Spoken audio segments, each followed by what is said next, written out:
เขาได้จัดสถานที่รับรองไว้ตั้งในวัดนะครับตั้งหน้าวิหารก็ได้เชิญนะครับ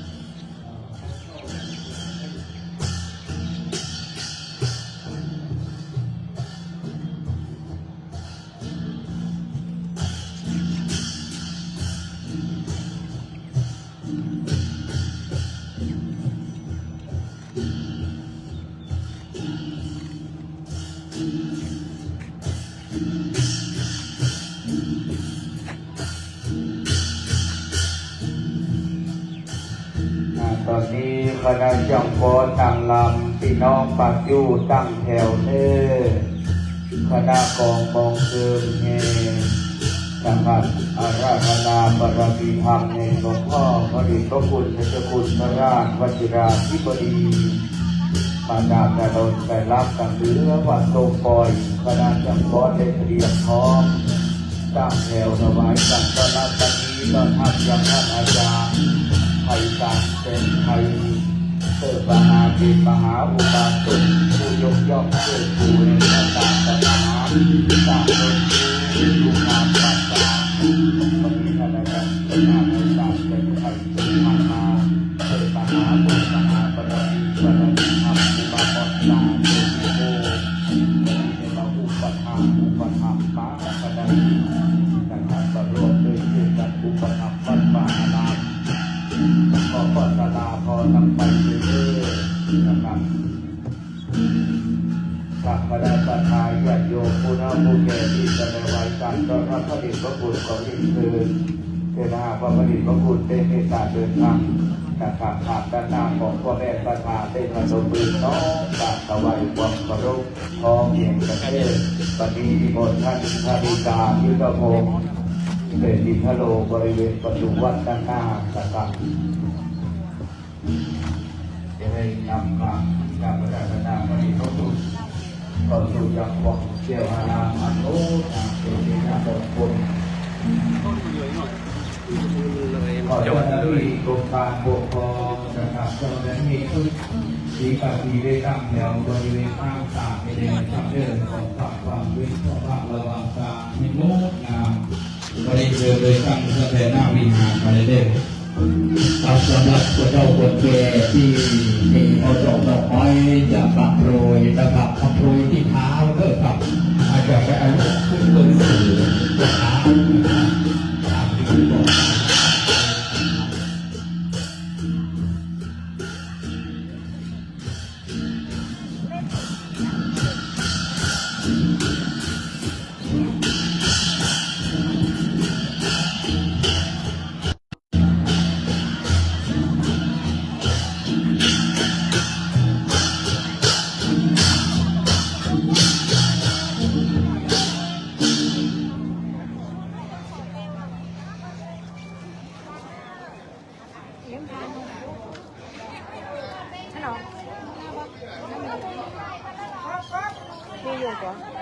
ช่างเครื่องเปิดเพลงเลยเด้อ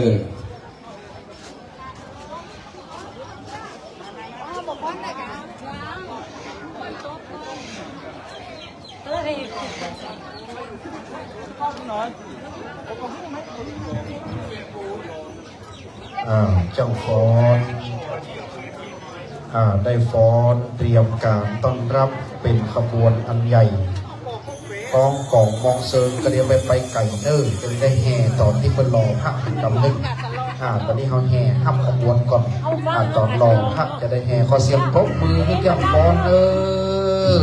ขบวนอันยิ่งใหญ่งดงามบารมีพระเดชพระคุณหลวงพ่อพระราชวชิราธิบดีเจ้าคณะเขตพระนครเลขานุการเจ้าคณะกรุงเทพมหานครวัดมหาธาตุยุวราชรังสฤษฎ์ได้เดินทางเข้ามาถึงทิศตะวันออกของวัดทรงปล่อยครับเริ่ม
ขอเสียงโป๊กมือดังๆวันนี้จะเป็นจังฟ้อนของกลุ่มแม่บ้านบ้านปัจจูนะครับชุดต่อไป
อ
คณะจังหวัด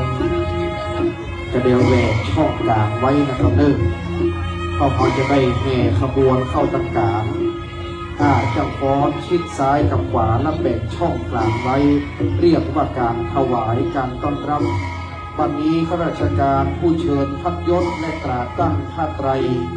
จะได้นำขบวนเข้ามาจังฟ้อนชิดซ้ายกับขวาละฟ้อนไปเรื่อยๆเรียกว่าการถวายการต้อนรับขบวนเคลื่อนเข้ามาพ่อจังฟ้อนในต้อนรับวันนี้ฟ้อนนำขบวนเรียกเข้าถวายการต้อนรับพระเดชพระคุณพระเจ้าคุณพระราชวชิราธิบดีเจ้าคณะเขตพระนครเลขานุการเจ้าคณะกรุงเทพมหานครฟ้อนถวายการต้อนรับเนื้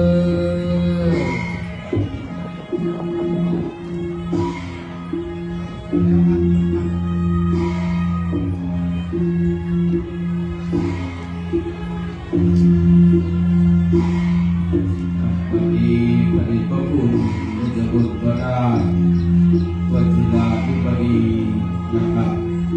ได้ขึ้นสู่ยังบนวิหารก็ได้พระเจ้าประสงค์วันนี้ขอเสียงปรบมือให้จังฟ้อนวัดปัจจุนะครับเด้อครับเจ้าหน้าที่กรมการปกครองผู้นำชุมชนท้องที่ท้องถิ่นท้องที่เก้าอี้รับรองเบื้องหน้าข้าองค์พระพุทธพิมพาสารูปนะครับทรงเจริญอันเป็นพระพุทธรูปเจ้าเก่าแก่ในโบราณวันนี้ตำบลวิหารจะได้เข้าสู่การประกอบพิธีสืบต่อไปเรื่อย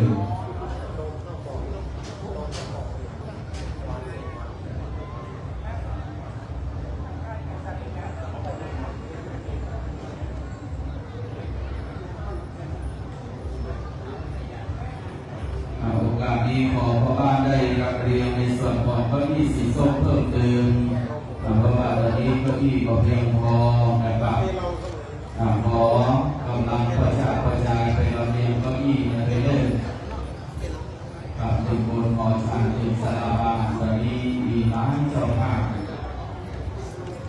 ที่ได้เดินทางมาร่วมพิธีการสักการะพิธีการส่งน้ำพระเจ้าเจดีย์และรออย่างองค์พระพุทธรูปมาจักรพรรดิทรงเครื่องล้านนานะครับทรงปรารถนาพอประชาชนกันเด้อดีกว่าเป็นนะครับเพราะว่าตอนนี้จะเข้าสู่การประกอบพิธีในช่วงค่ำบ่ายพอก็มีสื่อนะครับเด้อ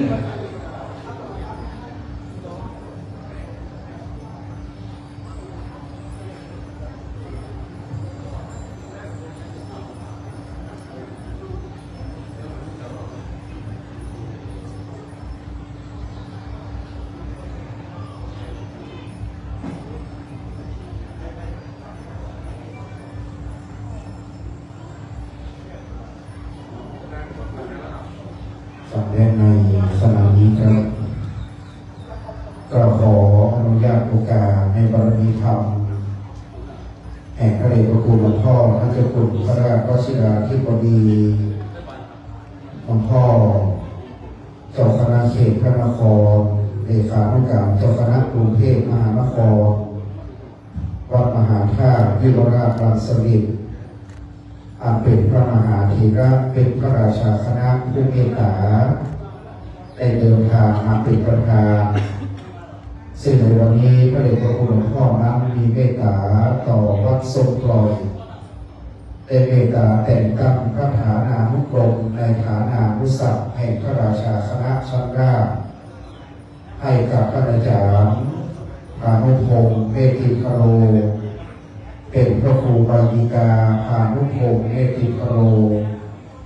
วันนี้จึงได้มีการเชิญตราตั้งพัดยศผ้าไตรได้แห่กระบวนเข้าทางประตูวัดทรงรอยทิศตะวันออกอย่างงดงามได้ถวายการต้อนรับพระเดชพระคุณหลวงพ่อพระเจ้าคุณพระราชวชิราธิบดีแล้วได้นอกจากนั้นในวันนี้เนื่องในโอกาสประเพณีส่งน้ำพระธาตุของวัดทรงปล่อยน้ำในอาริยะเดือน9 แห่ง8 ค่ำในตำบลบอกคุณบาทเรานั้นได้กำหนดเอาการส่งน้ำเช่นพระธาตุเจ้าผู้ตูเมื่อเดือน9 เป็นพอมาเดือน9 แห่งก็มาถึงวัดทรงปล่อย เดือนเก้ารับจึงไปถึงวัดปอกขุนหลานแต่เดือนสิบออก8 ค่ำไปถึงวัดมู่พี่น้องไปตามลำดับดังนั้นพระเดชพระคุณนั้นท่านเป็นพระราชาคณะหน่อเนื้อเชื้อไขแห่งปอกขุนหลานสันปะตองจึงได้เมตตาต่อบ้านเมืองสันปะตองนครเชียงใหม่อย่างงดงามอีกประการหนึ่งวันนี้มีเจ้าภาพหล่อพระพุทธรูปพระมหาจักรพรรดิปางปราบพญาชมพูบดีทรงเครื่องอย่างล้านนาเป็นพระเจ้าตามใจโสปรารถนาจะได้สร้างขึ้นนับว่าเป็นบุญอันยิ่งใหญ่ได้เกิดขึ้นนะครับและบัดนี้จะได้น้อมนำเข้าสู่พิธีการในการประกอบพิธีอันสำคัญยิ่งบัดนี้อันดับแรกในคำรบเบื้องต้นจะเป็นการจุดธูปเทียนเครื่องนมัสการบูชาพระรัตนตรัยด้านหน้าพระพุทธปฏิมากรกล่าวขอนิมนต์พระเดชพระคุณหลวงพ่อท่านเจ้าคุณพระราชวชิราธิบดีเจ้าคณะเขตพระนครเลขาธิการเจ้าคณะกรุงเทพมหานครวัดมหาธาตุยุวราชรังสฤษฎ์โปรดเมตตาเป็นประธานจุดธูปเทียนเครื่องนมัสการบูชาพระรัตนตรัยชุดกลางณบัดนี้กล่าวขอกราบพระนามหลวงพ่อครับสาธุชนน้อมประนมมือขึ้นครับสำรวมกายสำรวมวาจาสำรวมใจตั้งจิตให้เป็นสมาธิพระเดชพระคุณหลวงพ่อผู้เป็นพระราชาคณะเป็นพระมหาเถระผู้ใหญ่ร่มเย็นปกเกล้าปกเกศศิษยานุศิษย์เสมอมา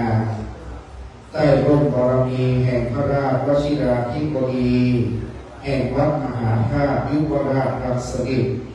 เมตตาต่อพระลูกศิษย์วัดทรงปล่อยการนี้หลวงพ่อจึงเมตตาจุดธูปเทียนเป็นเครื่องนมัสการบูชาพระรัตนตรัยธูปเทียนดอกไม้เป็นเครื่องสักการะขอบูชาต่อพระพุทธ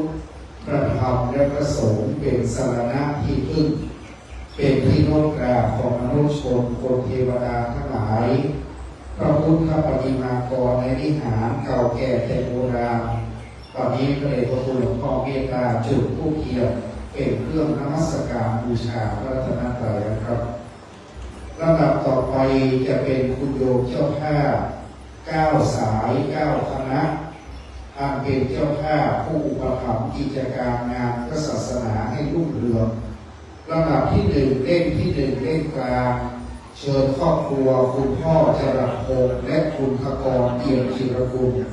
ทั้ง2 ท่านได้ขึ้นมาด้านบน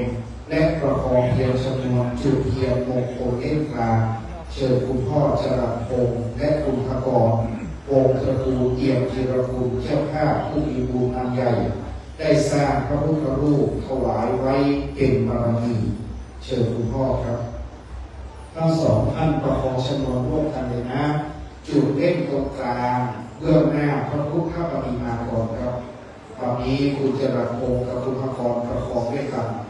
อธิษฐานจุดเล่มกลาง1 เล่มเป็นปัตถมะมหามงคลรักษาทุกครอบครัวเอี่ยมจิรกุลวันนี้ฝากบุญวัดส้มปล่อยไว้ด้วยนะครับเพราะครอบครัวเอี่ยมจิรกุลอุปถัมภ์ที่ไหนที่นั่นเจริญรุ่งเรืองหมดวันนี้ได้ให้เกียรติจุดเทียนอธิษฐานให้ดีนะพระเดชบิดาสมเด็จพระโพธิญาณด้วยคำอธิษฐานบารมีครับเล่มที่2ครับวันนี้ด้วยความเคารพท่านนายห้างวีรพงศ์สัจเดชจะได้จุดมงคลเล่มที่2เรียนเชิญครอบครัวนะครับทั้ง2 ท่านเลยนะครอบครัววงศ์ตระกูลสัจเดชของท่านนายห้างวีรพงศ์อุปถัมภ์มาโดยตลอดตั้งแต่ต้นเป็นรุ่นบุกเบิกดังนั้นท่านนายห้างได้อุปถัมภ์วัดทรงปล่อยมาตั้งแต่ต้นได้บุกเบิกวัดวาอารามจนรุ่งเรืองมาจนถึงทุกวันนี้ทั้ง2 ท่านประคองชนวนจุดเล่มซ้ายเล่มที่2ของหน้าพระประธานครับวันนี้ท่านนายห้างวีรพงศ์วันนี้มาทั้งครอบครัววงศ์ตระกูลสัจเดชจะได้ประคองชนวนจุดเล่ม2เล่มที่3เรียนเชิญคุณพ่อกำนันมรกตอิ่มคำได้น้อมนำสักการะบูชาเล่มที่3นะครับวันนี้เล่มที่2ครอบครัวสัจเดชอธิษฐานถ ท่านในห้างท่านเป็นขหบดีเป็นฐานะบดีผู้ยิ่งใหญ่ผู้ประถมการพระศาสนาก็กำลังมรกตอินคำผู้หลักผู้ใหญ่ประจำบ้านเราท่านใจงามในประถมตั้งแต่วันศิลาฤกษ์โบสถก็กำลังมรกตก็ได้กำลังเขายังจำได้อยู่เลยก็ไปมาหาสู่กันตลอดที่สองท่านครอบครัวกินคำนี้ตามพระป่าตามกระถิ่นช่วยกันตัวเดียวไม่เลิกคอยหลวงเอามาช่วยกันครอบครัววงตระกูลกินคำประคองเยชนวนจุดเล่มฝาลำดับต่อไปเล่มที่สี่เชิญคุณแม่นิคุณแม่นิชัยดลพรได้ปูชาเล่มที่สี่จตุภามหามงคลแม่นิคือมาด้านบนนะแม่นิอธิษฐานนะสุขภาพแข็งแรงเป็นโรคโผล่โรคไซแม่นิปูชาเล่มที่สี่เล่มที่ห้าเชิญคุณอรุณีเดชพิทักษ์ได้น้อมนำสักการะในระดับเล่มที่ห้าคุณอรุณีอธิษฐานให้ดีบารมีจะบังเกิดแม่นิจุดหนึ่งเล่มคุณอรุณีจุดเล่มที่ห้าบูชาสักการะ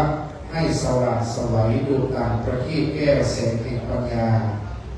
ลำดับถัดจากนั้นท่านร้อยโทธนกรปัญญาประเสริฐได้อธิษฐานมงคลอันนับเลิศดีงามได้กินทานจากน้ำรับเอาท่านเป็นข้าราชการผู้ใหญ่สนองงานในเรื่องพระยุคลบาทท่านร้อยโทธนกรปัญญาประเสริฐวันนี้ได้มากินตามหนึ่งวาระเล่นช่วยกันนะครับเรื่องโอ้วันนี้พอมาคนในร้อยวันนี้มารับพอเป็นคุณนายผู้นายแต่เข้ามาแล้ววันนี้มันพุกมาในทีมสีเขียวนะเขียวเดี่ยวซับเลยกับคำทุกท่านในร้อยต่อไปเชิญท่านสจ.นพดลไซมูลท่านสมาชิกสภาองค์การบริหารส่วนจังหวัดเชียงใหม่เขตสันปะตองเป็นสจ.ที่ได้รับการยกย่องรับใช้ใกล้ชิดติดพี่น้องประชาชนและยกการพระศาสนาไม่มาเปลี่ยนดึงและสจ.นพดลไซมูลจึงเป็นที่รักเพราะว่ายกศาสนามาโดยตลอดตอนนี้ก็สจ.กุญชาเล่นถัดไปต่อไปเป็นเชิญพ่อกำนันเสาคำจันทาพ่อกำนันตำบลมะขุนหวาน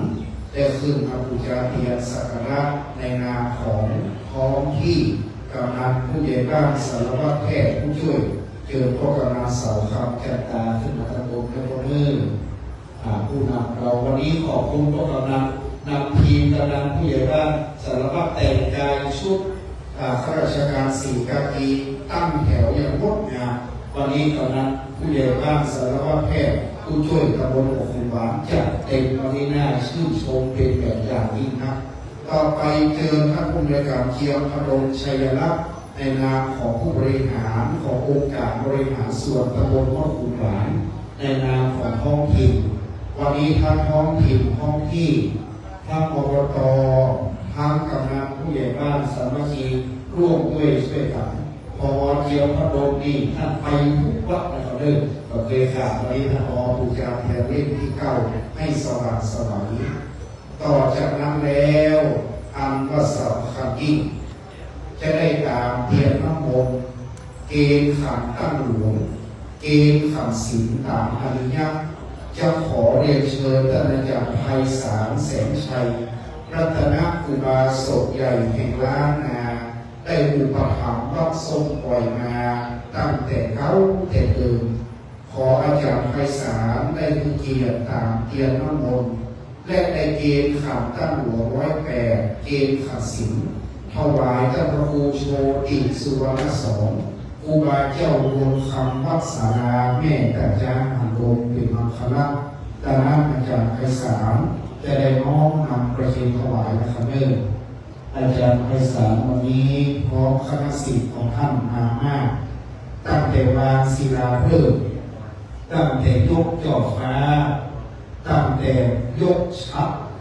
แห่งบนจะปักหวานลูกนิดอาจารย์ไพศาลเป็นเจ้าคณะช่วยร่วมด้วยช่วยกันฉลองปล่อยหลวงไปไปแน่เจอท่านอาจารย์ไพศาลเสียชัยนะครับเด้อวันนี้พอเป็นลูกศิษย์ลูกหาได้เดินทางมา ศาลเป็นที่เคารพนับถือของศรัทธาบ้านเรามาเป็นร่มโพร่มไทรมาขีดตามจากน้ำขออาจารย์ได้ตามเตียนน้ำโมเกขาตั้งเกขาสิงซ้ายมือที่ครูบาเจ้าตัวคำพัสลาอันนี้เขาเรื่องวันนี้อาจารย์ไพศาลให้เกียรติกับพวกเราทั้งหลายอาจารย์จะได้จุดเทียนน้ำมนต์จะได้เกขาตั้งเกขาสิงสามขันธ์ครับจะคุยได้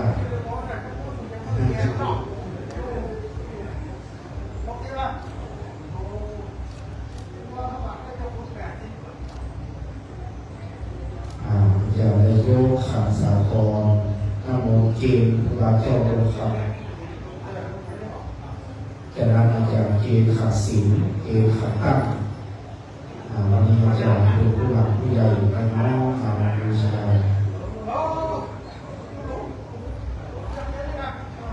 เกณฑ์ขาหลวงเกณฑ์ขาศิลขาเรื่องเจ้าหน้าที่มาขาหลอกให้อาจารย์ให้ใส่ก็กรรมการที่ประจำเกณฑ์ขาหลอกเป็นขาศิลป์สาธุขอบคุณอาจารย์ไพศาลแสนชัยเจ้าศรัทธาอุปถัมภ์ใหญ่และเป็นอุบาสกแห่งล้านนาประเทศเป็นอุปถัมภ์อุบาสังฆวันนี้พระเจ้าประสงค์ร้ายนะครับเองทูปเทียนดอกไม้เป็นเครื่องสักการะขอบูชาต่อพระรัตนตรัยเป็นที่เปิดที่เคารพดอกไม้นกกราบพระสาธุชนกราบหนึ่งกราบสองกราบสามอิมินาสการะนาอุทธังอภิปูชยามาอิมินาสการะนาธัมมังอภิปูชยามาอิมินาสการะนาสังฆังอภิปู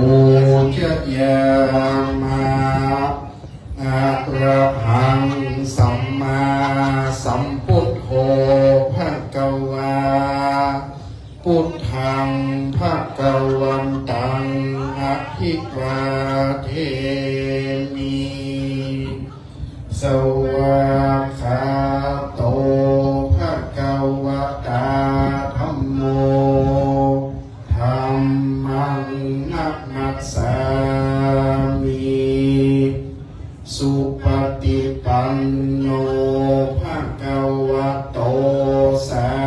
วกสังโฆสังฆัง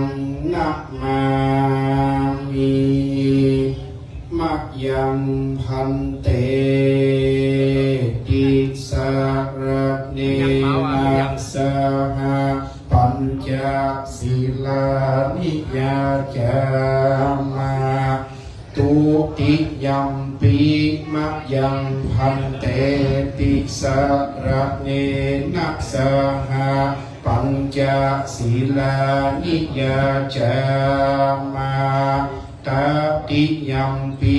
มะยังพันเตติสระเนนะสหปัญจศีลานิยาจามา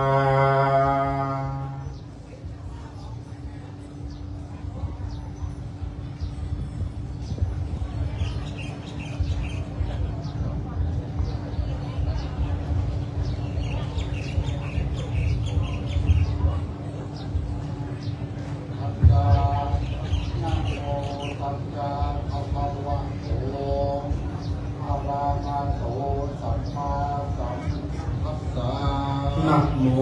ตัสสะภะคะวะโตอะระหะโตสัมมาสัมพุทธัสสะนะโม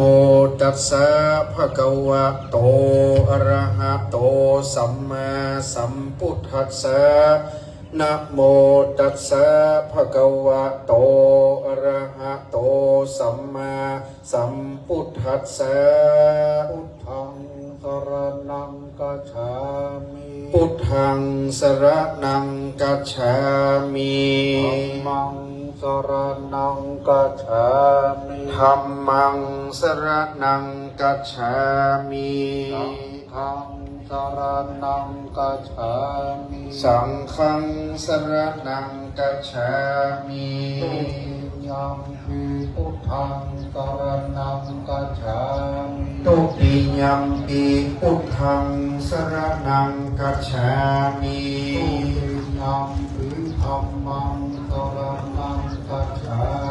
ตุติยัมปิธัมมังสรณังกัจฉามิ ตุติยัมปิธัมมังสรณังกัจฉามิ ตุติยัมปิสังฆังสรณังกัจฉามิ ตติยัมปิพุทธังสรณังกัจฉามิ ตติยัมปิพุทธังสรณังกัจฉามิ ตติยัมปิธัมมังสรณังกัจฉามิ ตติยัมปิธัมมังสรณังกัจฉามิ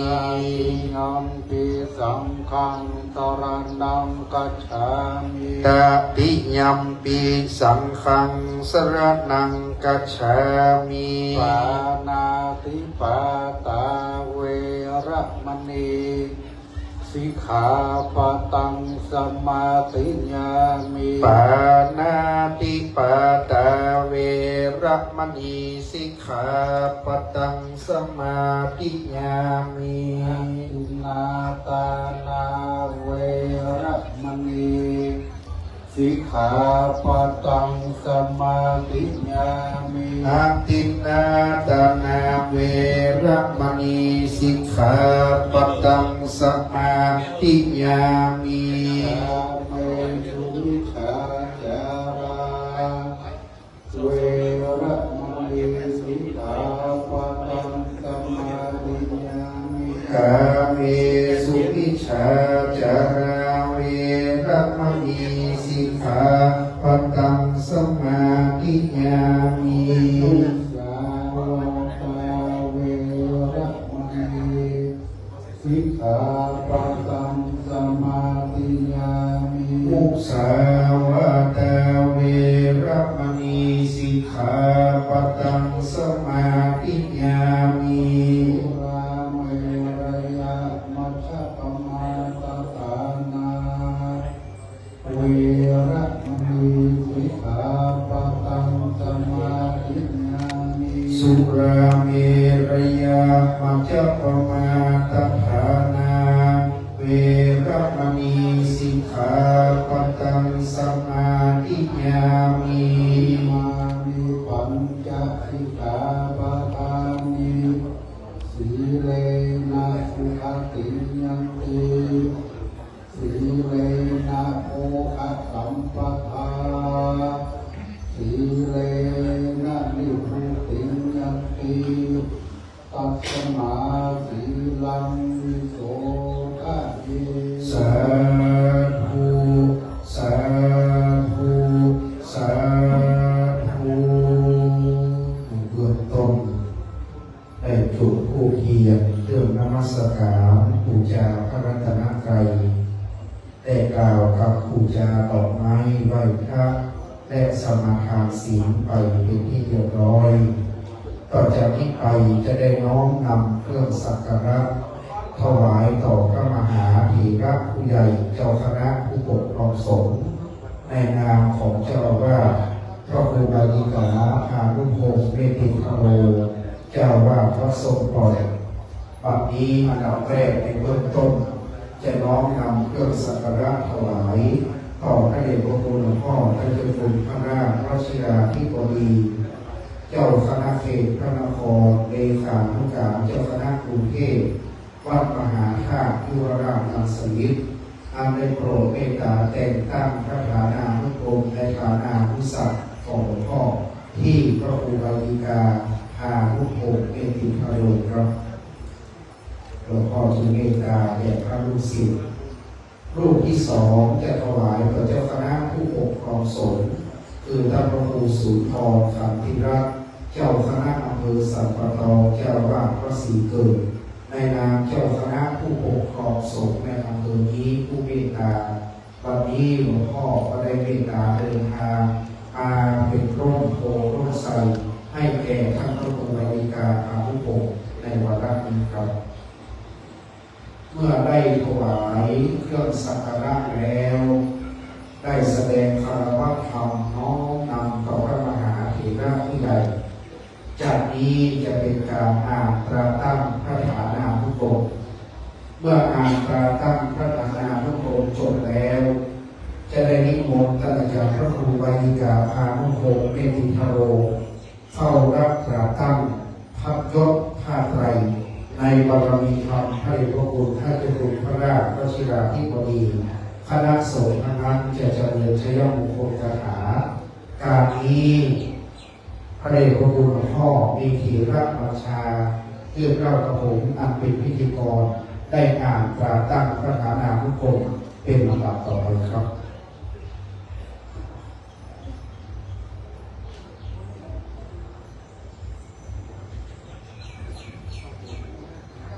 ตราตั้งฐานานุกรม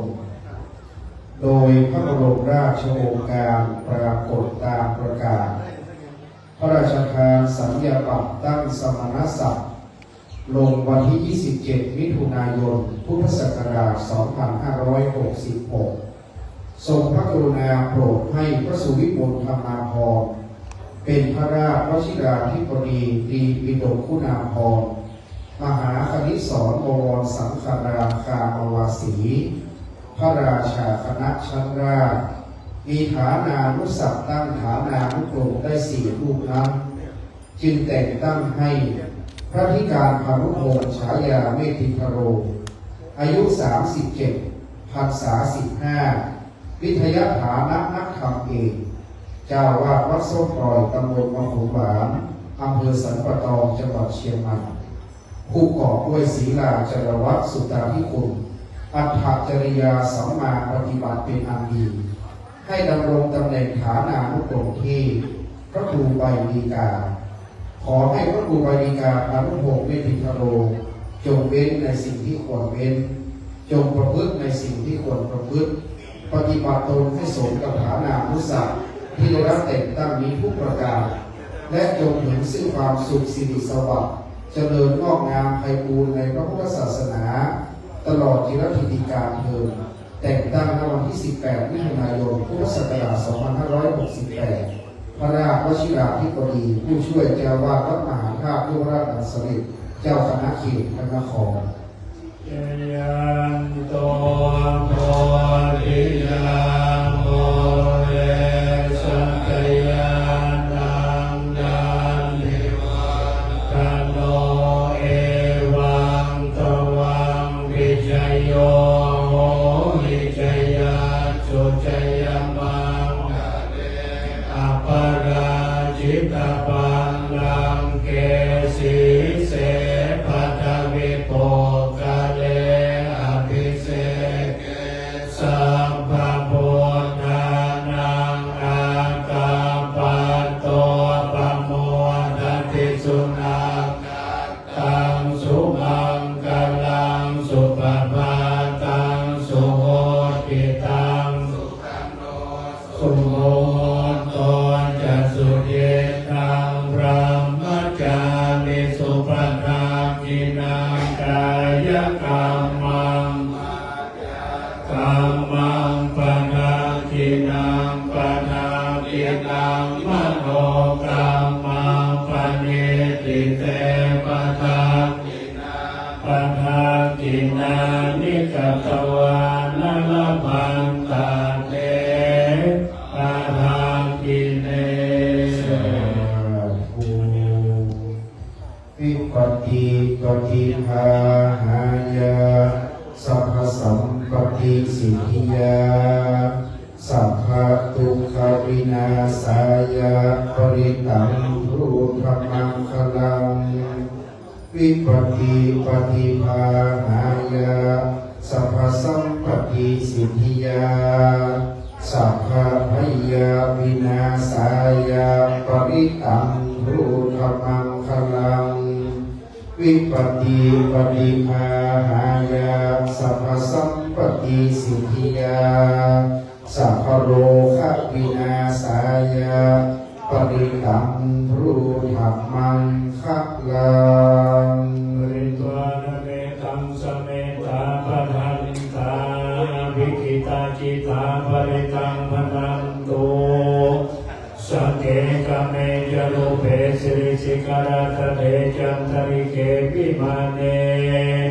ทิเประเทจารเมตรุวนังกาเนเกวัตุวิเกเต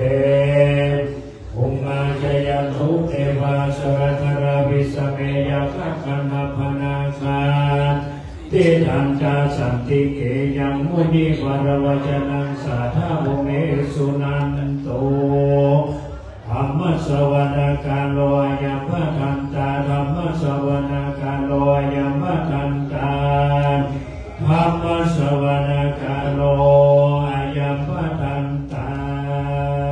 นะโมตัสสะภะคะวะโตอะระหะโตสัมมาสัมพุทธัสสะนะโมตัสสะภะคะวะโตอะระหะโตสัมมาสัมพุทธัสสะนะโมตัสสะภะคะวะโตอะระหะโตสัมมาสัมพุทธัสสะพุทธังสรณังกัจฉามิธัมมังสรณังกัจฉามิสังฆังสรณังกัจฉามิตุติยัมปิพุทธังสรณังกัจฉามิตุติยัมปิธัมมังสรณังกัจฉามิตุติยัมปิสังฆังสรณังกัจฉามิตติยัมปิพุทธังสรณังกัจฉามิตติยัมปิธัมมังสรณังกัจฉามิตติยัมปิสังฆังสรณังกัจฉามิสรณะกัมมานานะโมอะระหะโตสัมมาสัมพุทธัสสะมะหิสิโนนะโมพุทธัมมาธัมมัสสะสวัฏฐานัสสิวะเทนิธานะโมมหาสังฆัสสะปิปิสุตัสสิลาทิติโนนะโมมัตตยานันตัสสะนันตานันตยาสัสสะทุกขังนะโม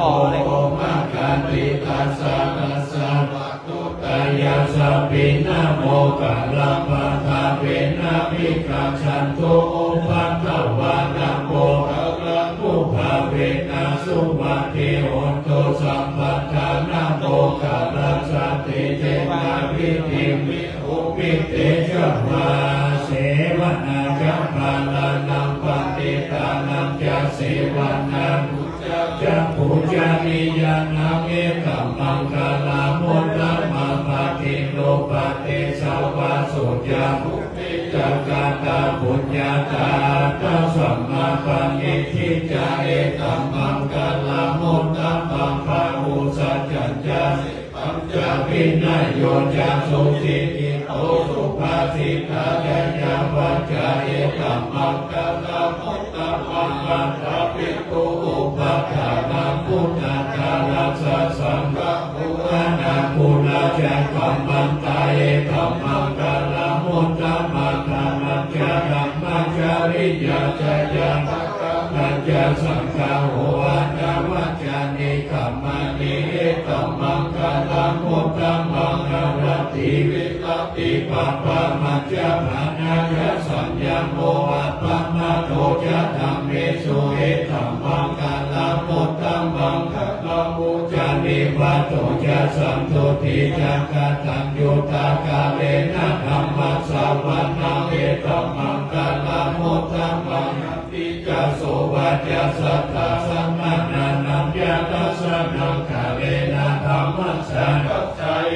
ตัมมังคลามุตตะมังคโพจะพรหมจาริยังจะอริยสัจจานังทัสสะนังนิพพานังอิกิริยาจาเอตัมมังคลามุตตะมังพุทธัสสะโลกัธัมเมหิติตังยัสสะนะกัมปติอาสุขังวินาจังเทมังเอตัมมังคลามุตตะมังเอตติสานิกัตถานาสัมปทานาปะราชิตาสัมปัฏฐาสุติกัจฉันติตันเตสัมมังคลามุตตะมันติมหามังคลสุตังยังเก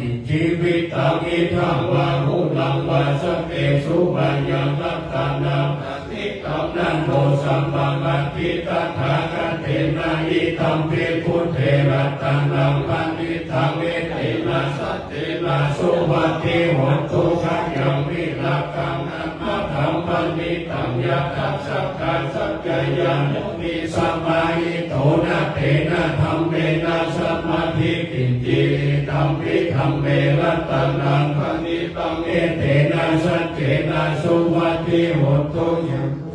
เตโตปะริวันนะอิสุจิสัมมาทิมานะตาริกัญญะมาหุสัมมาทินาเตนะมุนาวิจติธัมปิธัมเมรัตนังปันติตังเอเตนะสัจเจนะสุวัตถิโหตุ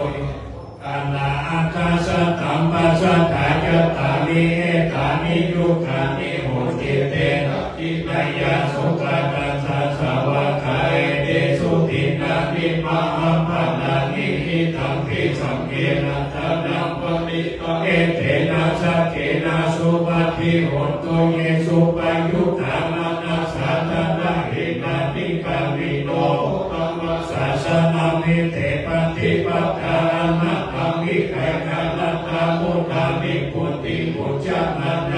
ธัมปิสังเกรัตนังปันติตังเอเตนะสัจเจนะสุวัตถิโหตุหินังปุณานังนัปะนาภิสัมภวังนิรัตตัน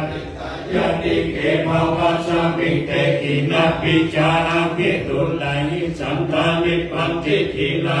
อัญญปฏิโพหิธัมปิสังเกรัตนังปันติตัง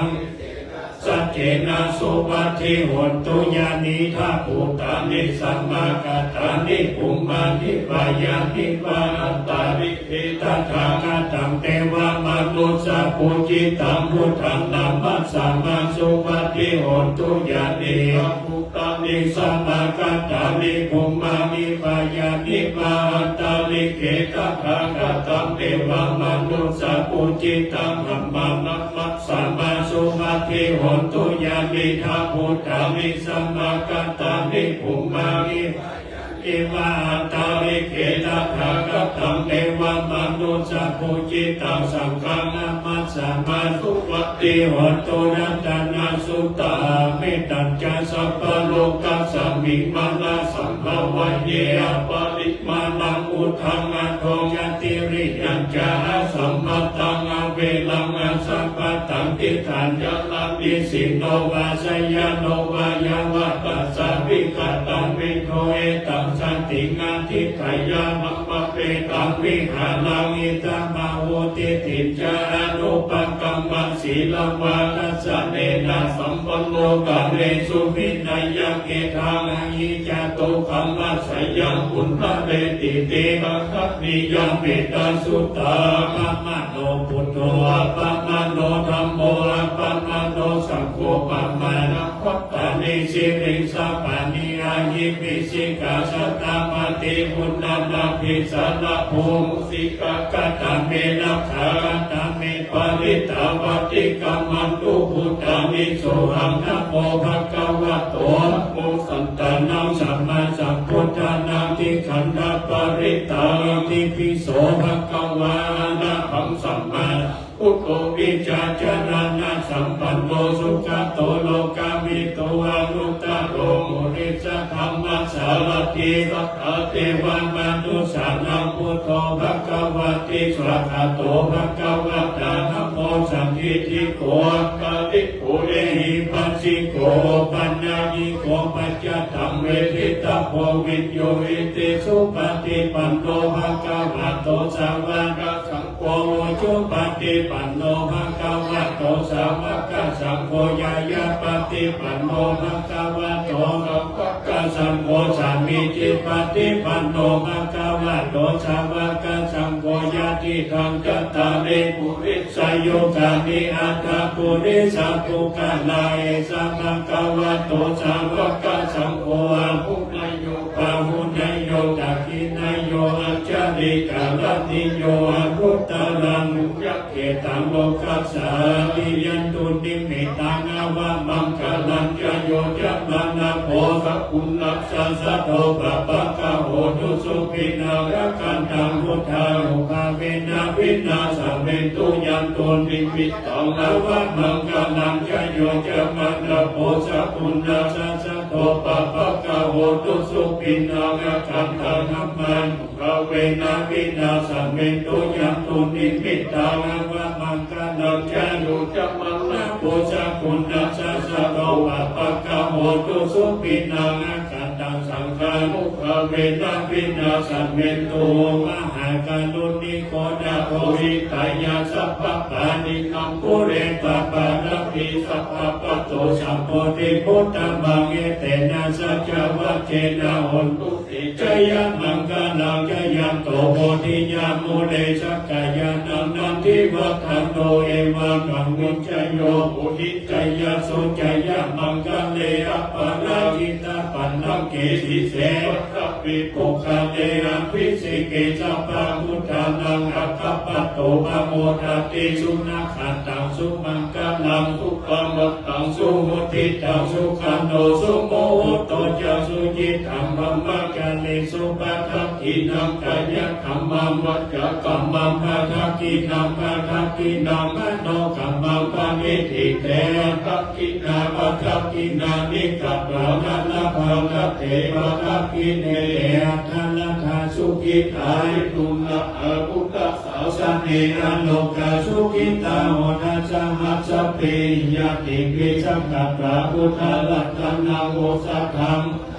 วานังวะริยามุปัสสัมมานะพุทธะเตเจนะโสทินานัสสันตุปัตตวาสเปทุขาอุปัสสะเมตุเตสักกัปปะธัมมานัตตังมังโอสัทธาอุตตัมมังวานังปาลิลาอุปัสสะมานังธัมมะเตเจนะโสทินานัสสันตุปัตตวาสเปพยาอุปัสสะเมตุเตสักกัปปะสังฆารัตตังนังโอสัทธาอุตตัมมังวานังอาหุนายยังบาหุนายยังสังฆเตเจนะโสทินานัสสันตุปัตตวาสเปทุขาอุปัสสะเมตุเตยิเมสะดานังอัญญาพุทโธเมสะดานังภาลังเอเตนะสัจจวัจเจนะโหตุเตจยะมังคลังนัตถิเมสะดานังอัญญาธัมโมเอสะลังนังภาลังเอเตนะสัจจวัจเจนะโหตุเตจยะมังคลังนัตถิเมสะดานังอัญญาธัมโมเอสะลังนังภาลังเอ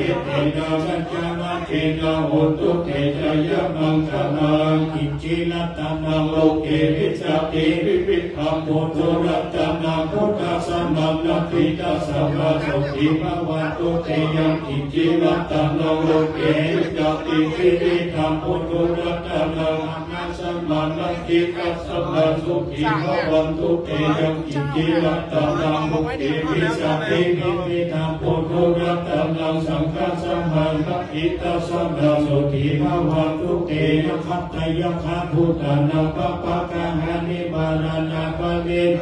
ลุภาเวนะหันตเตสังอุปัตตเวนะคัตตยะคะพุทธานังปะปะกะหานิลานาปะลิตัสสานุภาเวนะหันตเตสังอุปัตตเวนะคัตตยะคะพุทธานัง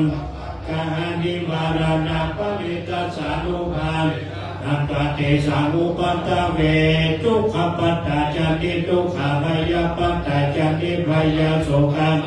จันติโสกาโหตุสัพเพปิปานิโนเอตาวัตตาจะอาเมหิสัพพะตังปุญญสัพเพเทวานุโมทันตุสัพพะสัมปติสิทธิยาทานังอาทันตุสัพพยาสีลังสัพพะตาภาวนาภิรัตาวันตุกัจฉันตุเทวตาคตาสัพเพพุทธาน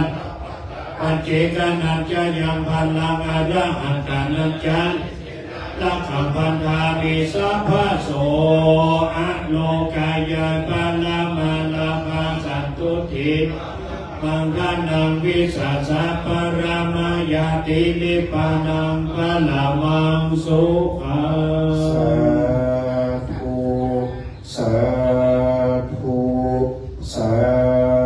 ธุคณะสงฆ์มีพระเดชพระคุณเจ้าคุณพระราชวชิราธิบดี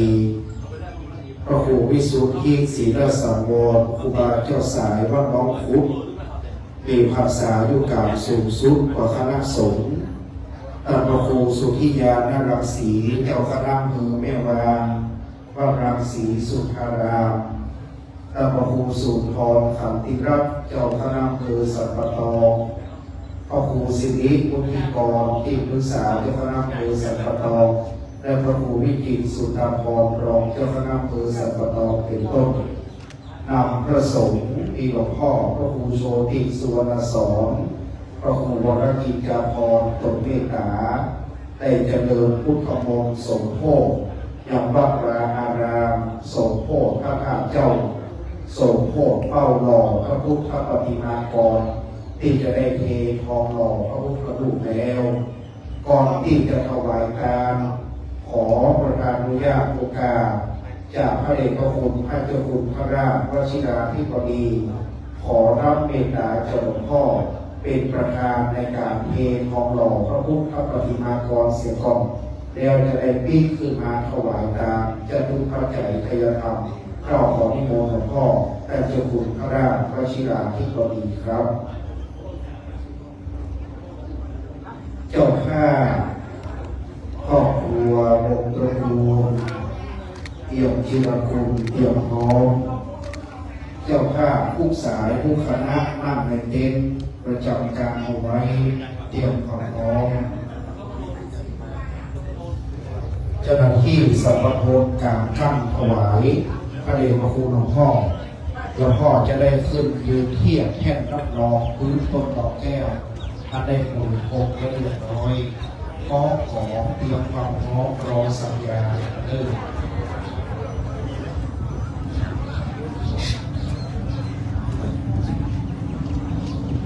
ตอนนี้เจ้าหน้าที่เตรียมฝ้ายท่านครูบาท่านพระครูวัดปัจจุเอาฝ้ายถวายพระเดชพระคุณหลวงพ่อคุณพ่อจรัสพงศ์คุณทกรได้ยืนหลังพระเดชพระคุณหลวงพ่อที่แท่นรับรองและถือฝ้ายคณะอาจารย์ไพศาลคณะในห้างวีรพรโยงฝ้ายต่อไปเลยนะคณะพ่อกำนันมรกตแม่กำนันเขารวมไปถึงท่านร้อยโทธนกรปัญญาประเสริฐไปยืนตั้งหลังเตรียมให้พร้อมในการประกอบพิธีพระเดชพระคุณหลวงพ่อนั่งเป็นประธานโยกฝ้ายไปวันนี้ครอบครัวเอี่ยมจิรกุลท่านอาจารย์พระครูบดิกาโยงฝ้ายมาที่ตั้งหลังพ่อกำนันเขานี่โยงต่อไปเจ้าภาพถือด้วยแม่นิกถือด้วยท่านในห้างถือด้วยโยงไปข้างในนะ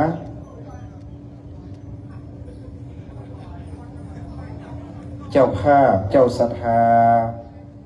ตั้งใจให้พร้อมวันนี้เจ้าภาพเตรียมความพร้อม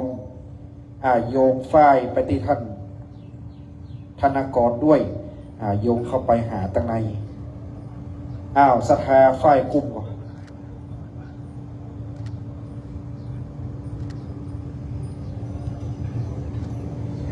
กระเดียวขอกรรมการเอาน้ำมนต์เอาบาตรน้ำมนต์มาตยหล่อพระเซตแล้วกระเดียวหลวงพ่อจะได้เอาน้ำมนต์เข้าพรมกระเดียวยกบาตรน้ำมนต์ข้าราชการผู้ใหญ่พ่อกำนันพ่อสจท่านรองนายกแล้วก็สถาบันเอาทุกคนมายืนต่อฮันเนอร์ไฟกุ้มหมดทุกปี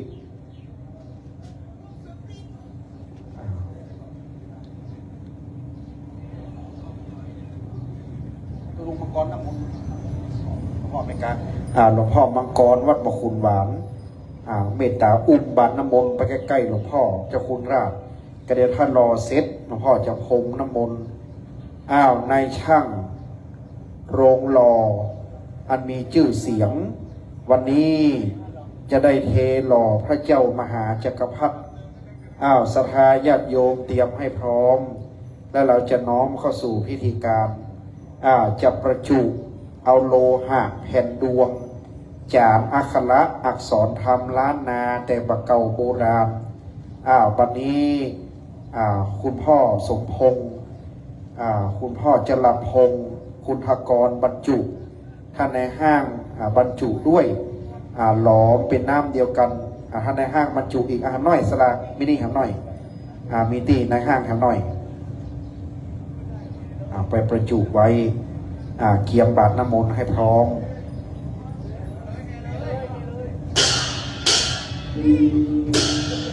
หลอมหลอกก่อนเนอ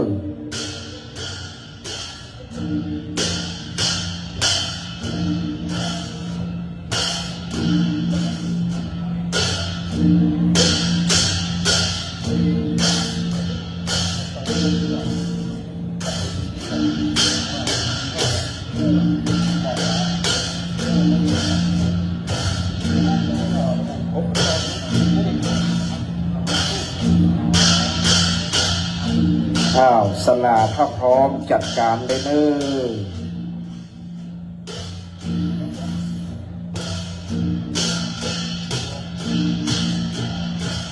ลงหล่อชาญวิทย์พุทธศิลป์ได้เป็นเจ้าสลาในการเทหล่อชาญวิทย์พุทธศิลป์เตรียมความพร้อมเมื่อได้เวลาฤกษ์งามยามดีบารมีพร้อมเราจะได้เทหล่อพระพุทธปฏิมากรก้องกองมองเซิงได้แห่เฉลิมฉลองสมโภชเป็นมังกรดังนั้นบัดนี้พุทโธโลเกอุปโนพระพุทธเจ้าอีกพระองค์หนึ่งจะอุบัติบังเกิดขึ้นในโลกเป็นมงคลแก่บ้านแก่เมืองให้รุ่งเรืองวัฒนาดังนั้นบัดนี้เป็นมังกรแก่บ้านแก่เมืองสันปะตองตำบลปะขุนหวานบ้านส้มปล่อยเป็นมงคลแก่บ้านเมืองเป็นใจยะมังกรเสียงก้องแห่ขึ้นเทวดาเจ้าทั้งหลายหมื่นโลกธาตุแสนโกฏจักรวาลก็ลงมาพระสูงสโมสรสันนิบาตในสันฐานที่นี่ขอวิสุกรรมเทวบุตรได้มาช่วยสร้างห้างแผงโรงหล่อชาญวิทย์พุทธศิลป์จะสร้างพระเป็นศาลาในการนี้ขอก็ได้มาช่วยมีลักษณะแห่งพุทธเจ้าคือว่าพุทธลักษณะมหาปุริสลักษณะและสีหลักษณะอันองค์อาจดังปรางปราบพญาชมพูบดีเป็นพระเจ้าจักรพรรดินะครับ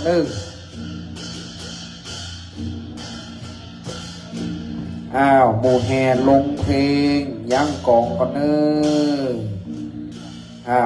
เตรียมพร้อมลงเพลงก่อนก็ได้จะขึ้นพร้อมกันพร้อมกับเสียงชยันโตตอนนี้ลงกองลงกองลงเพลงแต่ห้ามไว้ก่อนห้ามลงเตือกลงเพลงบัดใดก็ได้จะขึ้นพร้อมเสียงชยันโตกับเสียงก้องอุ้ยหลุงน้ำทองได้ที่อุณหภูมิถึงแล้วพุทโธโลเกอุปโนพระพุทธเจ้าอีกพระองค์หนึ่งจะอุบัติบังเกิดขึ้นในโลกอธิษฐานไว้พร้อมกันยกดวงยกชะตายกบารมีพระเจ้าจักรพรรดิองค์นี้ขอเพื่อเป็นดวงเศรษฐีเป็นดวงจักรพรรดิเปิดดวงเปิดทรัพย์เปิดโจกเปิดลาภตั้งนี้ต่อไปเพื่อได้อยู่กินอยู่ตานกัมจูโจตกะวรศาสนาวัดสมปล่อยก้านกุ่งลุ่งเรืองสะเตืองบานงามโจกดีดวงดีมงคลดีรอพระเจ้ามหาจักรพรรดิราชาณการละบัดนี้ขึ้นแห่นิมนต์คณะสงฆ์นะครับตีก้องอุ้ยสาธุสาธุสาธุวิจโยโหหิจยาสุจยมังอปราชิตปันดังเกสีเสปตวิโปคะเนเสเกสะปะพุทธานังอาคัปปะโตตติสุนาคันตังสุมังกลังสุขภาตังสุโหนสุขันโนสมโมโหนโตจะสุเยตังพระมจาริสุปธรรม กายกรรมังวาจากรรมังปะทากินังปะทังมโนกรรมังปณิสิเตปะทากินังกินานิกตวานาลาบันตาเตปะทากิเนภวตุสาพมังราคันตุสาพะเทวตาสาพะพุทธานุภาพสัทธาโสธีภวันตุเตภวตุสาพมังราคันตุสาพะเทวตาสาพะธรรมันเวนะสัทธาโสธีภวันตุเตภวตุสาพมังราคันตุสาพะเทวตาปะสังฆาโน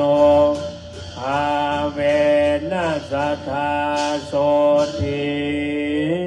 ภาวันตุเต สาธุนิมนต์พระเดชพระคุณพระเจ้าคุณพระราชวชิราธิบดีประพรมน้ำมนต์และโปรยเข้าตอกดอกไม้ที่เป้าหล่อพระเจ้าจักรพรรดินิมนต์คณะสงฆ์สูตรพุทโธมังกละและสัพเพพุทธาก้องก่อแห่จังหวัดชิงมองเอาไว้เนอเปิดสมโพธิพระเจ้าแห่เลย พุทโธมังกลาสัมพุทโธสัมพุทโธ แห่เลย พุทธาโลพุทธามังกลามังคัมมาสัพพะทุกขังจะเลธรรมโมมังกลาสัมพุทโธกัมปิโลตุตตะโสอนุงธรรมะมังกลาสัพพะพยาปะมุญจะเลสังโฆมังกลาสัมพุทโธตักขินายโยสังฆามังกลามังกัมมาสัพพะโลกาปะมุญจะเลสัพพะ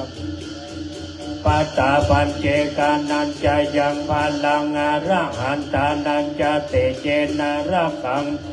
มิสัพพะโสสัพเพธรรมาภราปัตตาปัญเจกานันจะยังพลังอาระหันตานันจะ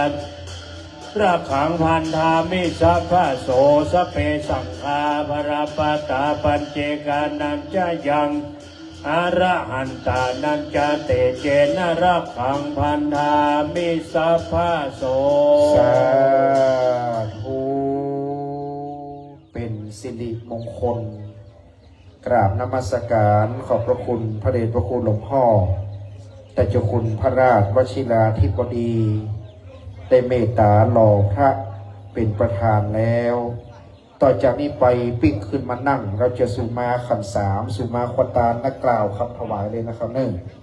วันนี้มาโยงขันสามโยงขันสุมาและจะได้กล่าวคำถวายขอบคุณก้องกองเนอร์ก้องกองคณะนี้ขอให้สุขภาพแข็งแรงหนึ่งได้มาแห่พระเจ้าวันนี้เป็นมงคล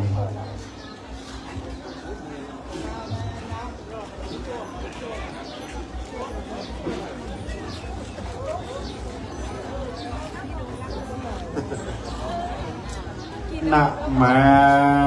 มิพุทธังคุณาสากะรัตตังนะมามิธัมมังมุนิราชเทสิตังนะมามิสังฆังมุนิราชสาวกังอัจจโยโนพันเตจะสัมมายะหาพันเตยะหามุลลาเห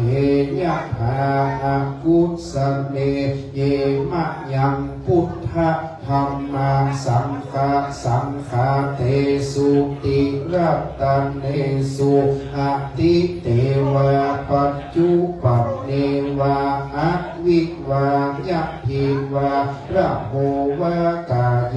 นะวาวาจายะวามะนะสังวาปัมมาตังวาการะวังวาอากาสิมหาทิสวายะธาธัมมาปฏิกาโรมาเตสังโนพันเตพุทธาติ ติรัตตานาตายังอนุกัมปังอุปาทายะอัจจยังอัจจยะโตปฏิคันหันตุสัพพังโตสังอายติสังวริสามานะปุเนวังกริสามะสังกิจจโตสังอาสังกิจจโตสังสัพพังโตสังขมันตุโน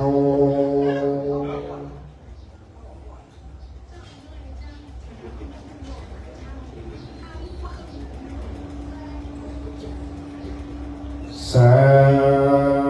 ธุอะหังวันตามิสัพพวัตถุตานังสัพพังโตสังขมัทเมพันเตสาธุโอกาสาคาเตสัพพเยี่ยมเครื่องขวตา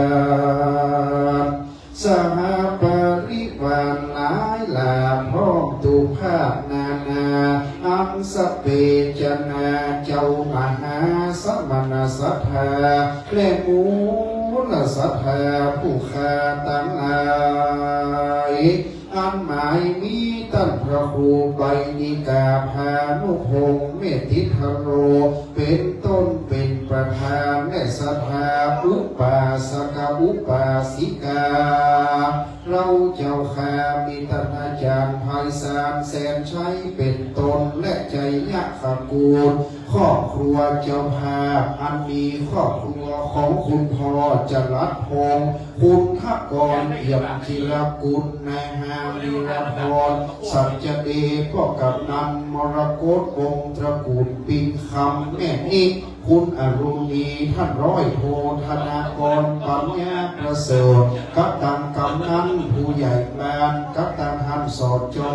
นายกรองนายกอบตและสมาชิกสภาสภาเท่าแก่ดุมยิงใจวัดทรงปล่อยจุลังค่าหอเอือได้ป้ากันโคงควายตกแต่งสัปปะแห่งตานาอัมหามาโดยจอบประกอบโดยเจตนาย้ำเมื่อดาแต่งหามขึ้นร่ำสร้างของแตนบ่ได้แบ่งปันยุดหย่อนนอนว่าได้กินเสียก่อนตามนุ่งบ่ได้ปองพูดไว้เป็นส่วนหลอดได้ดวดยุบเอา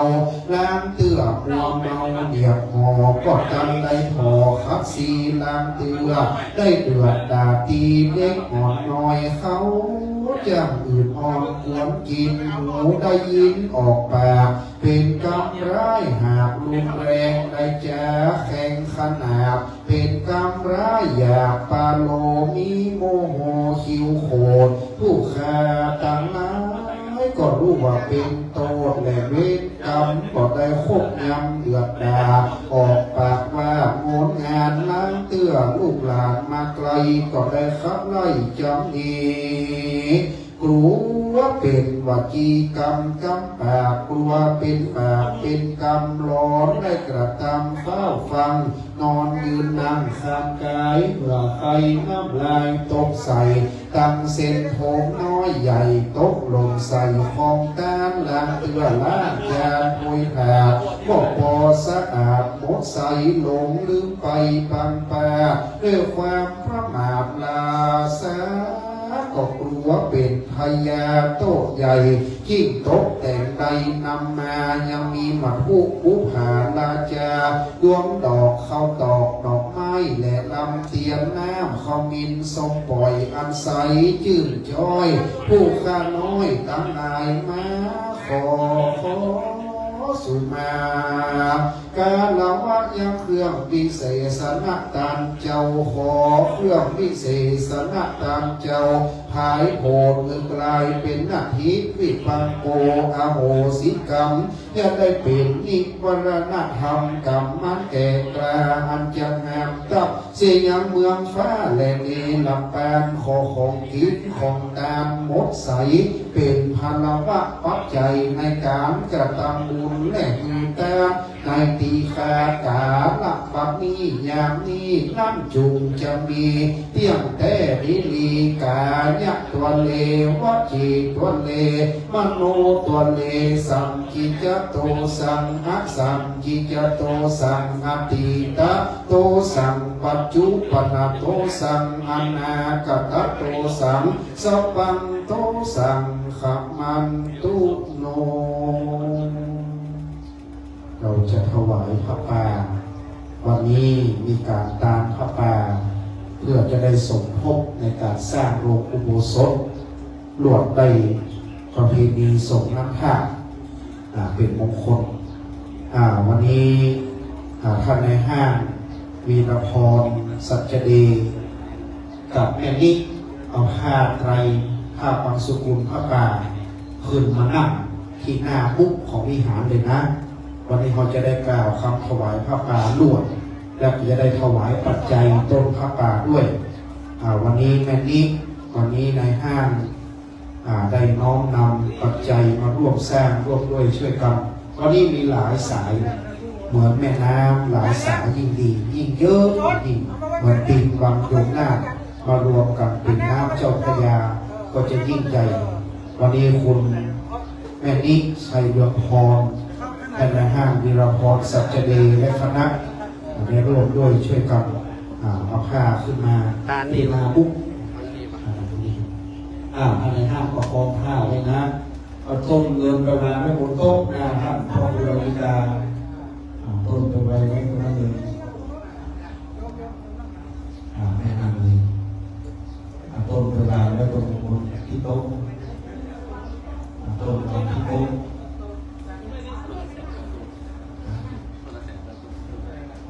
อันนี้มีผ้าป่าด้วย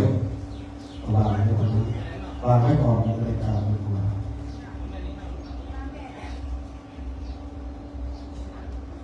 ตั้งนะโมสามจบพร้อมกันนะแม่นี้ประคองพระไตรไว้ครับนะโมตัสสะภะคะวะโตอะระหะโตสัมมาสัมพุทธัสสะนะโมตัสสะภะคะวะโตอะระหะโตสัมมาสัมพุทธัสสะนะโมตัสสะภะคะวะโตอะระหะโตสัมมาสัมพุทธัสสะอิมานิมะยังพันเตปังสุกุระจีวรานิสัพปริปารานิภิกขุสังคัสสะโอโนชยามะสาธุโมพันเตภิกขุสังโฆอิมานิปังสุกุระจีวรานิสัพปริวารานิปฏิคัมหาตุอัมหากังทีฆรตังหิตายะสุขายะข้าแต่พระสงฆ์ผู้เจริญข้าพระเจ้าทั้งหลายขอน้อมถวายผ้าปังสุกุลจีวรกับทั้งของบริวารทั้งหลายเหล่านี้แด่พระสงฆ์ขอพระสงฆ์จงรับผ้าปังสุกุลจีวรกับทั้งของบริวารทั้งหลายเหล่านี้ของข้าพเจ้าทั้งหลายเพื่อประโยชน์และความสุขแก่ข้าพเจ้าทั้งหลายตลอดกาลนานเทอญในห้างจะไม่นี้วางผ้าเมนูโต๊ะจะไม่ต้องประเคนวางไว้เฉยๆท่านพระคุณเจ้าว่าจะพิจารณาผ้าบางสุกุลพระป่าเอาตั้งวางไว้นะตั้งใจประนมมือขึ้น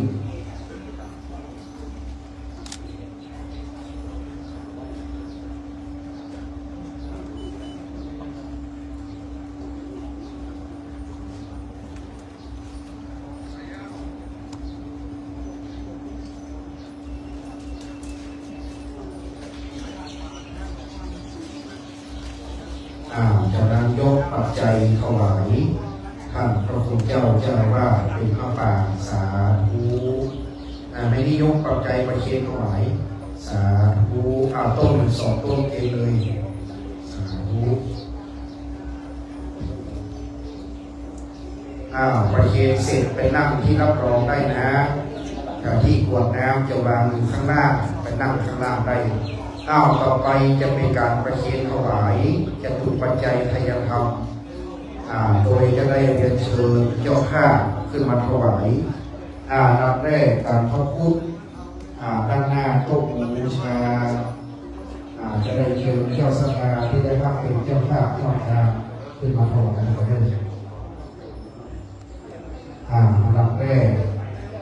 ขอนิมนต์ท่านอาจารย์พระครูบาลีกาพระพุทโธเมธีคโรเกณฑ์กันพระพุทธรับถวายการพระเดชพระคุณ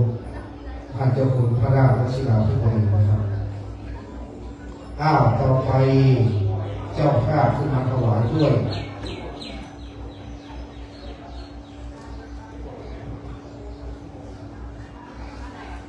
คุณจรัสพงศ์คุณพระกรเอี่ยมชีรคุณพ่อกำนันมรกตและครอบครัวปีคำคุณอรุณีเดชพิทักษ์ท่านร้อยโทคณะกรปัญญาประเสริฐก็ไปกินครัวตนายเนอร์ท่านสจนพดลไซมูลอาจารย์ไพศาลแสนชัยท่านกำนันเสาคำจันตาท่านรองเกียงพดลชัยลักษณ์ขึ้นมาข้างบนด้วยศรัทธาที่มีโบหรือมีริบบิ้นกลับที่หน้าอก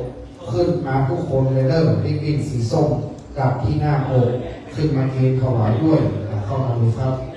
เข้ามาดูพระนายกมาพระนายกประเทศยาอาบานพระนายกมาหน่อยโอ้ครับขอบคุณต่อไปผู้ที่มีกลับเสื้อที่หน้าอกด้วยริบบิ้นขึ้นมาเกณฑ์วอลบนวิหารไปมีริบบิ้นแสดงว่าได้เกณฑ์ตัวอยู่เจ้าภาพสั่งอยู่เจ้าภาพสั่งว่าการขึ้นตรงนี้นะเจ้าภาพสั่งวันนี้มีอยู่129 คนอะไรครับพ่อแก้วสุดใจพ่อหลวงผมแก้วทองคำคุณฝังคุณจีนาพุทธวงศ์แม่คุณวงกำคุณแก่ดิมงวงกำพ่อชนสมทรัพย์แม่อาภรสุวรรณคุณขมูลปันเอาพ่อนิกรแม่พัฒนาเมืองปิติพ่อน้อยมีปันไอพ่อเงินกันอาแก่แม่อารมณ์มีขาวคุณพอยามีเงินอาพ่อที่แม่ปันชัยราชพ่อบรรโจแม่สุเกียวตุนตุ้ยพ่อสมบูรณ์แม่ตองจามาพ่อมานิดแม่แรงตุนตุ้ยนายมงคลตุนตุ้ยพ่อมานิดแม่ประนอมศรีจันทร์นางธนพัฒน์พานบ่อแก้วแม่บุญแก่คำพ่อได้รู้แม่สิไทยตาขันพ่อดอกยุกแม่โมจังแทงสายพ่อหลักชัยแม่ยุคบุญคุณอาตโรเอกสมัยพระพุทธโมกาพระโมกาคณะเอกโลพันแม่ทองคำของจันทร์พ่อมณีแม่ขนอคือฟองคุณนักฟองคือฟองแม่โสสีโสหาพระโอปัสสาแม่โสทองอุ้มคำนายแก่พิชัยเกียรติจาพ่อสมุนแม่โสทองคำแดงพ่อจันทร์ของจันทร์พ่อจันทร์ติ๊กคำพิษพ่อมีเลือกแม่สีไรไรคำแม่ฟองสิริปังแม่รสลียาน้อยพ่อจะรักแม่ของหลวงโสมโนพ่อทองคำแม่สุทัพยาน้อยนายอำนาจนางเสนาราชธานีนางแย่งยืนนางพ่อพุทธแม่สกินลุงศรีและคำบังนางกาลนาท่านนางชัยลุงสนั่นคุณแก่งกลางสีล้อนายพุทธิพงษ์แก้วลุงนางคณิตแก้วลุงแม่มาโนวินันพ่อกำนันวรพจน์แม่ทองพิมพ์ปีคำนายเอกฉันท์นางประภาพรกันสุวรรณคุณสุภกิจนางปรินาปีคำพ่อทองปินแม่ยุพินท่านนางชัยนายวิรพงษ์ท่านนางชัยคุณศรีวันเมธานายเสริมศักดิ์นางวรภาเมธาครอบครัวแม่กำดีสุริยะแม่ทองพิมพ์ใจมานางเกศรใจทองบ้านเรานายชัยศิริกุลวงศ์พระพรคุณอุทิศรางวัลคุณธีรชัยคุณวงศ์ถาวรพ่ออาลาแม่ศิลานางคดีคำตาแก้วแม่ยุพินแก้วบุญบุญเมษดากับพิยาพระมหาแก้วแม่ศินีนายเกียรติพระสนามจันแก้วผู้มองทรัพย์เพื่อการผลิตของบุญหลานพ่อสินคำแม่บุญศรีตัวน้อย นายอนุนางสุภานีสงฆ์ยังพ่อพัฒตาแก้วผู้เล่นนาคาเสกใจได้แม่สรัญญพัฒน์เพียาพ่อบุญส่งแม่สุเทพเสียติ้งแม่สีไทยแม่สีไทยพอเป็นคณะคุณสุภวัฒน์น้องศรีคุณทองศรีคุณสุภวัฒน์ทองศรีพ่ออุ้ยพ่อน้อยสนัมแก้วแซวพ่อหลีกัมพาสมแม่ฟองคำธรรมทิพย์แม่ลุงด้วยพ่อสุรินแม่ประดุพรสินใจ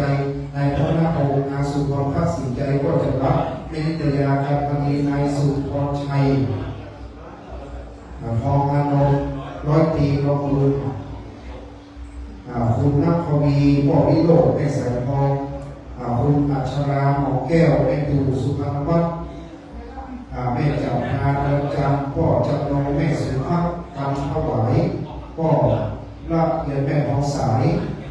พ่อโมงานช่วยนางบุญสวนสุวรรณพ่อประดิษฐ์แม่นวลศรีนวลแม่สมขัดแม่สมพ่อบุญทองแม่ดามองบุญมาโตพ่อเกษตรท่านนำชัยจากเสียงโพจากไม้ชมชื่อพ่อศรีนวลแม่ยุพีแสนเป็นแม่อำนวยพรเดียวคุณธนศิริวัฒน์พ่อพิธีทรัพย์แม่ชลิสาเลิศวันนี้นิยมคุณธนชมพูคุณมตีชมพูพ่อดวงอินแม่ฟองคำทานแม่ไม้ทองก้อนนายโยธินนางอัคณานายนิสาอรนุชทองก้อนคุณโสเกียรติคุณวงนุชคุณเผ่าพ่อเพนแม่โบถินจันพ่อเพนแม่โบถินแม่แน่น้อยจันวันในพระภูมิรัตนาคาถาแม่น้องคำพิยะพ่อคุณทองแม่วันเพ็ญคำพิยาพ่อคุณเล่ตีคิดมาขุนโคงแม่ปณีทองอินพ่อไอแม่สีคำผสมแม่ทักดาวทองก้อนพ่อทองซุปแม่บริจาคทองคำพ่อเสงี่ยมวิไลปัญญาไลคุณพิชิตคุณพัฒวดีวิชิตชาชัยเลิศพ่อหลวงสุพงศ์แม่ทองภูสมจันทร์แม่ปณีแก้วดูคุณสิริพัฒน์ศรีภูมิและครอบครัวคุณการคุณสุภณีแก้วดูอาจารย์ธนพัฒน์อาจารย์วสิทธิ์นายเฉลิมพงศ์นางคำมูลธรรมะนายกิษณพงศ์คุณสวัสดิ์ยาคุณธรรมะคุณมาเกณฑ์ของเราด้วยครับโบสีส้มโบสีม่วงไปโต๊ะลงหรือว่าไปภาพเป็นเจ้าภาพแล้วก็ได้เกณฑ์ขึ้นมาลงเลย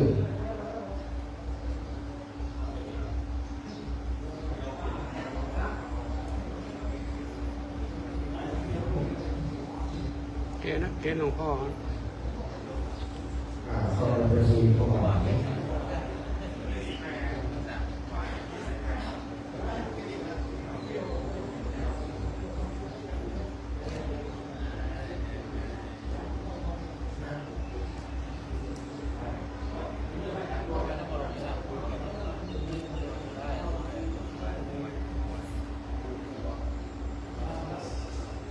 ครบครัวเจ้าภาพคนใดโต๊ะลงก็ขึ้นมาได้เลยห้ามเป็นเจ้าภาพนอกการไว้ขึ้นมาเกณฑ์ได้ต่อจากนี้ไปก็ขอการพัฒนาพระเดชพระคุณพ่อแต่เจ้าคุณพระราชวชิราธิบดีเจ้าคณะเขตพระนครเลขานุการเจ้าคณะกรุงเทพมหานครวัดมหาธาตุด้วยว่าการรังสฤษดิ์ประธานสงฆ์ได้โปรดเมตตากล่าวสามุทนียกถาจากนั้นของพ่อได้นำคณะสงฆ์อนุโมทนาเป็นลำดับต่อไปข้าของกราบพระราชทานครับ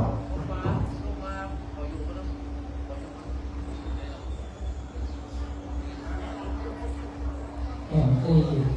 คณะสงฆ์จะได้อนุโมทนาคือก่อนขอพร้อมกันในบารมีธรรมของพระมหาเถระซึ่งเป็นท่านพระเดชพระคุณหลวงปู่พระครูฤาษีศิลสาวรเป็นต้นหลวงพ่อพระครูสุนทรอารีรัตน์เจ้าคณะอำเภอสัตตาหลวงพ่อเจ้าคณะอำเภอเมืองตลอดทั้งท่านพระเถระวิเศษทุกรูปทุกองค์แล้วก็ขอเจริญพรปัญญาท่านสัทธาทั้งหลายซึ่งมีท่านแห่งนั้นผู้ใหญ่ราชการทั้งข้าราชการและขอข้าราชการพระสงฆ์ก่อนสัทธาบ้านใกล้เรือนเคียงในประเทศไทยวันนี้ถือว่าเป็นวันอันเป็นสิริมงคลของ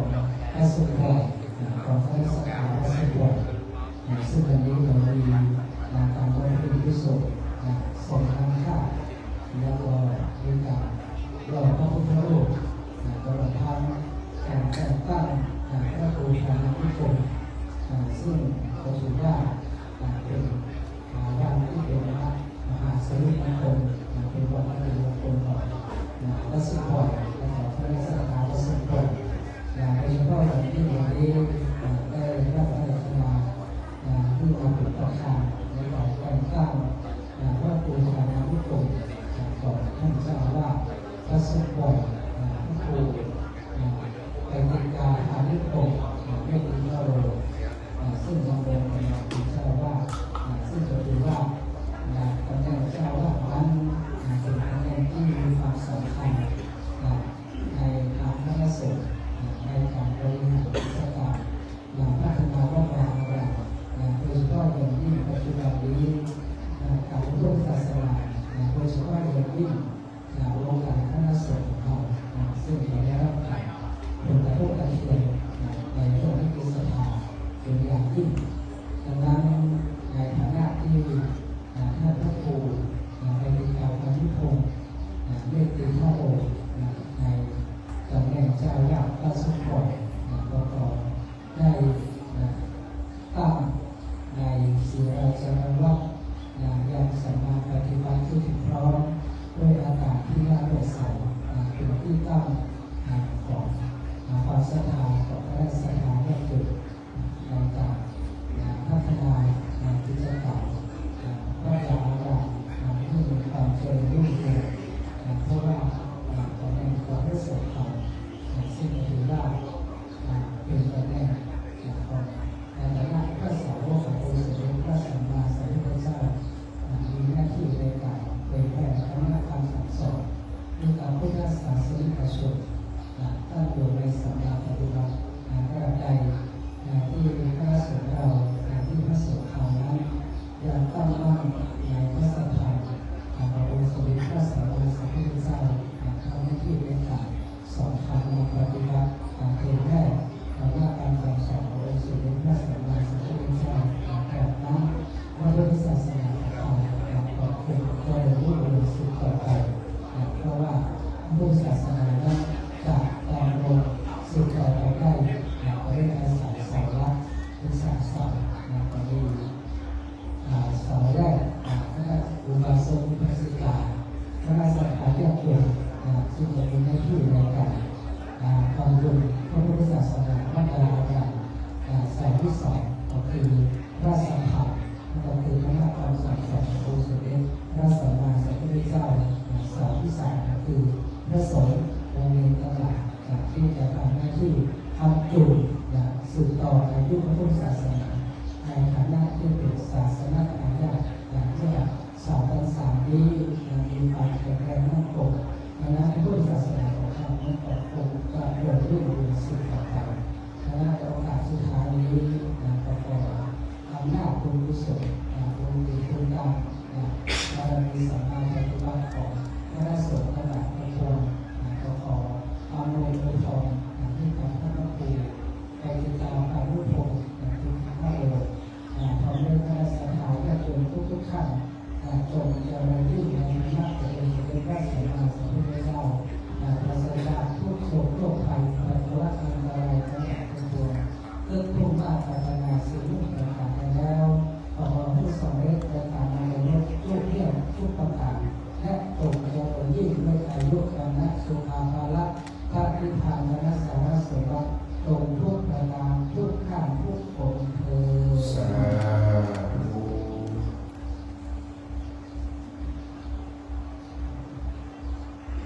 ส่วนสถานที่จะรับพรเลิกยะถาวาริวะหาภูราภริโกริติสังขรังเอวะเมวะอิโตทินังเปตานังอุปปาติอิจิตังปฏิตังตุมหังทิปะเมวะสมิจจตุสัพเพปุเรนตุสังฆปาจันโทปะระโสยะถามณิโชติระโสยะถา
สันตุอาเส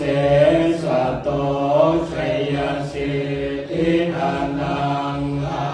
ภังสุทิภะยังสุขังวรังสิริอายุจวันโนจะโพคังบุตติเตยสวาสตวัสสะจะอายุจะเสวสิทธิภวันตุเตภวตุสัมมังคลังรักขันตุสัพพะเทวตาสัพพะบุญนุภาเวนัสสะโสติภวันตุเตภวตุสัพพะมังคลังรักขันตุสัพพะเทวตาสัพพะธรรมานุภาเวนัสสะโสติภวันตุเตภวตุสัพพะมังคลังรักขันตุสัพพะเทวตาสัพพะสังฆานุภาเวนัสสะโสติภวันตุเต สาธุอิตังตานากัมมังนิพพานาปัจจยโยโหโนนิจังอิตังศีลกัมมังนิพพานาจยโยโหตุโนนิจังอิตังภาวนากัมมังนิพพานาจยโยโหตุโนนิจังยังจินจิพุสลังกัตตปังกัมมังเปหิกะเตหิกะตังปุญญังโลอนุโมตุสุนันตุพนโตเยเทวาอัสสัมมิงทาเนอาทิตาทิขายุกาสัพพะโหตุสัพพะสัตตานังสุขีตานังปริหารันตุมาตาปิตาสุตาโหตุทุกขังพัมมุญจันตุสัพเพยาตกาสุตาโหตุทุกขังพัมมุญจันตุสัพเพหายาตกาสุตาโหตุทุกขังพัมมุญจันตุสัพเพปิสาสัพเพขาสัพเพเปตาสุขิตาโหตุทุกขังพัมมุญ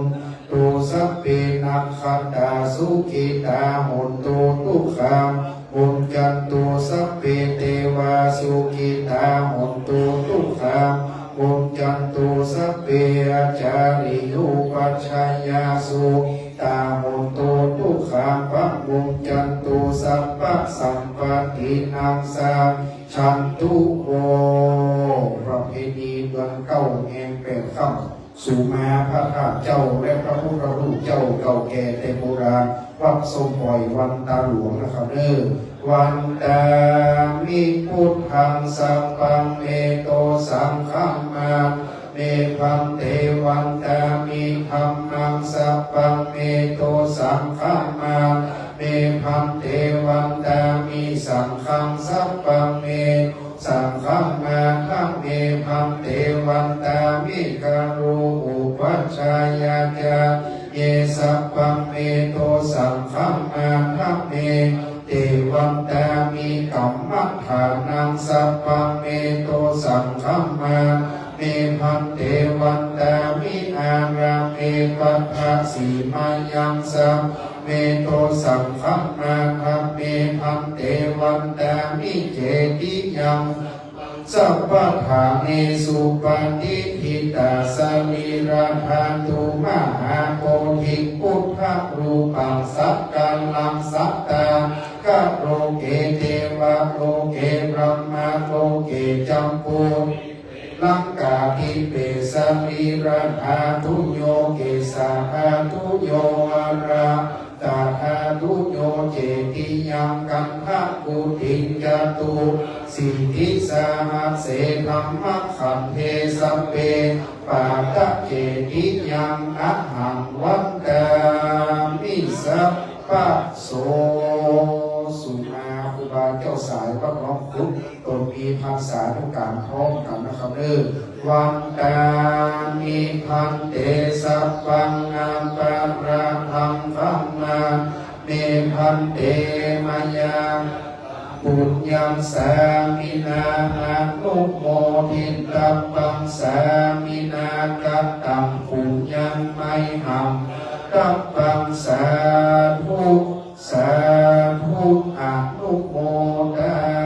มิ ยัตตาโลธรรมวัฏฏิอายุวันโนสุขังพลัง สาธุนิมนต์หลวงพ่อท่านเจ้าคุณส่งน้ำพระพุทธรูปเบื้องหน้าคณะสงฆ์นิมนต์อาบองค์ส่งน้ำพระพุทธรูปส่งน้ำพระธาตุนะครับ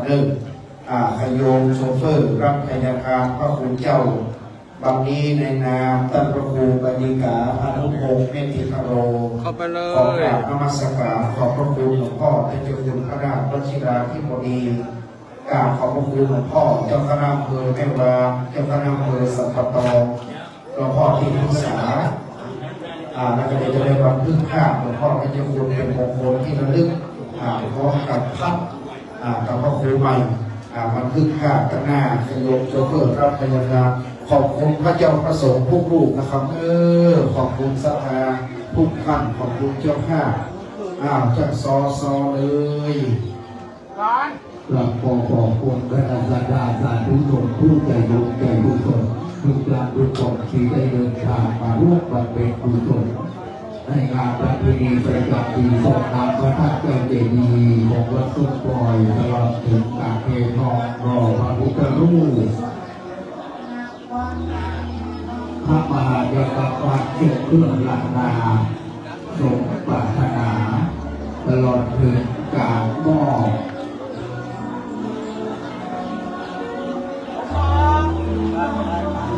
การจำพระธนานุกรมที่